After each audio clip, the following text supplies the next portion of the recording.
Supreme court में हिजाब ban पर सुनवाई चल रही है। मुस्लिम लड़कियां स्कूल और बाकी शिक्षण संस्थानों में हिजाब पहन सकती हैं या नहीं, इसका जवाब टटोलने की कोशिश तीसरे दिन यानी 7 सितंबर की सुनवाई में भी हुई।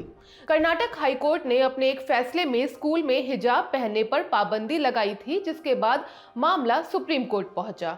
7 सितंबर को याचिकाकर्ता की ओर से देवदत्त कामत ने पक्ष रखा।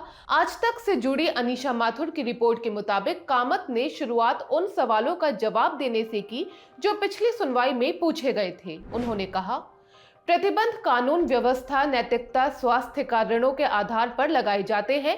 स्कूल में हिजाब बैन इस दायरे में नहीं आता।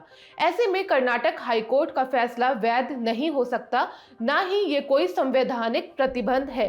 हिजाब पहनना या नहीं पहनना धार्मिक विश्वास का मामला है, जबकि अनिवार्य धार्मिक विधि विधानों का सवाल तब उठता है जब राज्य उसे लेकर कोई कानून बनाता है और उन्हें मिटाने की कोशिश करता है। तब पूछा जाता है कि क्या यह जरूरी है। सारे धार्मिक विधि विधान अनिवार्य नहीं हो सकते, लेकिन इसका ये मतलब कतई नहीं कि सरकार उस पर प्रतिबंध लगा दे। ये तब तक नहीं किया जा सकता जब तक ये कानून व्यवस्था या किसी के स्वास्थ्य को प्रभावित ना कर रहा हो।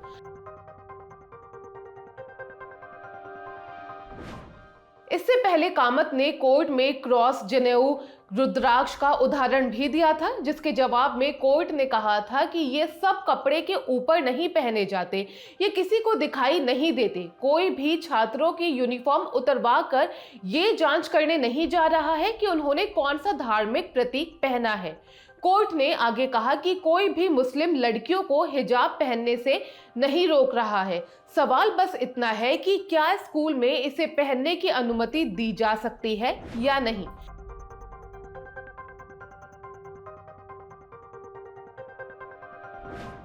याचिकाकर्ताओं की ओर से एक और वकील निजामुद्दीन पाशा ने पक्ष रखते हुए कहा कि सिख भी पगड़ी पहनते हैं। अगर कहा जाए कि वो स्कूल में पगड़ी पहनकर नहीं आ सकते तो ये उनके अधिकारों का उल्लंघन होगा। इस पर जस्टिस हेमंत गुप्ता ने कहा कि सिख धर्म का 500 साल पुराना इतिहास है।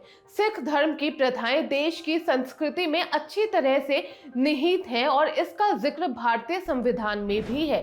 सिखों में 5 ककार यानी कंघा, कृपाण, कड़ा, कछेरा और केश अनिवार्य हैं।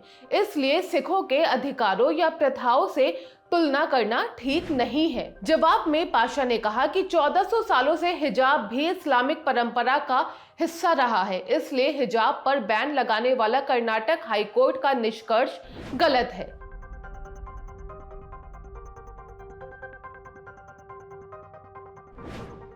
पाशा ने इस्लाम के बारे में जानकारी देते हुए कोर्ट को बताया कि इस्लाम में लोगों के लिए 5 मूल सिद्धांत बनाए गए हैं। हालांकि इनका पालन करने की जबरदस्ती नहीं है।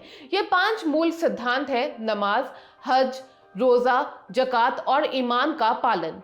अगर कोई इनका पालन नहीं करता तो उसे सजा नहीं मिलती है। इस पर कोर्ट ने सवाल किया कि मुस्लिम महिलाओं के लिए हिजाब कैसे अनिवार्य हो गया। कोर्ट ने पूछा, अगर सजा के अभाव में मुस्लिम इस्लाम के 5 मूल सिद्धांतों का अनिवार्य रूप से पालन नहीं करते हैं तो हिजाब जैसी कम धार्मिक प्रथा कैसे मुस्लिम महिलाओं के लिए अनिवार्य बताई जा सकती है, इतनी कि उन्हें एक शिक्षण संस्थान में भी इसे पहनना पड़े। जवाब देते हुए पाशा ने कहा, सिद्धांतों का पालन करने की बाध्यता नहीं है। इसका मतलब ये नहीं है कि ये इस्लाम में जरूरी नहीं है। कुरान की आयतों में साफ साफ कहा गया है कि महिलाओं को पर्दे से अपने आप को ढक कर रखना होता है, जबकि कर्नाटक हाईकोर्ट का मानना है कि हिजाब पहनना मैंडेटरी नहीं है, इसलिए ये एसेंशियल नहीं है। पाशा ने कहा कि कर्नाटक हाईकोर्ट ने हिजाब की व्याख्या को गलत समझा। हिजाब पहनना एक आध्यात्मिक रीत है। कोर्ट ये तय नहीं कर सकता कि ये पहनना कब सही है और कब गलत। इस पर जस्टिस हेमंत गुप्ता ने कहा कि वो कोर्ट में इस्लामिक कानूनों की व्याख्या को जमा करेंगे।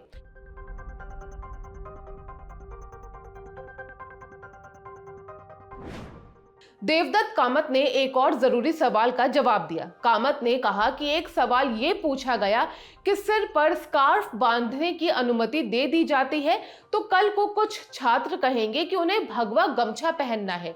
मेरे हिसाब से भगवा गमछा पहनना अपनी धार्मिक मान्यताओं का स्वाभाविक प्रदर्शन नहीं है, बल्कि ये धार्मिक कट्टरवाद का जानबूझकर किया गया प्रदर्शन है।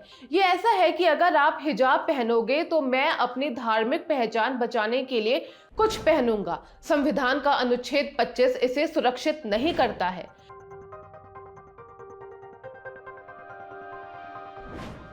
6 सितंबर की सुनवाई में कामत ने संविधान के अनुच्छेद 19 का जिक्र करते हुए कहा था कि ये लोगों को अभिव्यक्ति की स्वतंत्रता के तहत पोशाक पहनने का मौलिक अधिकार देता है।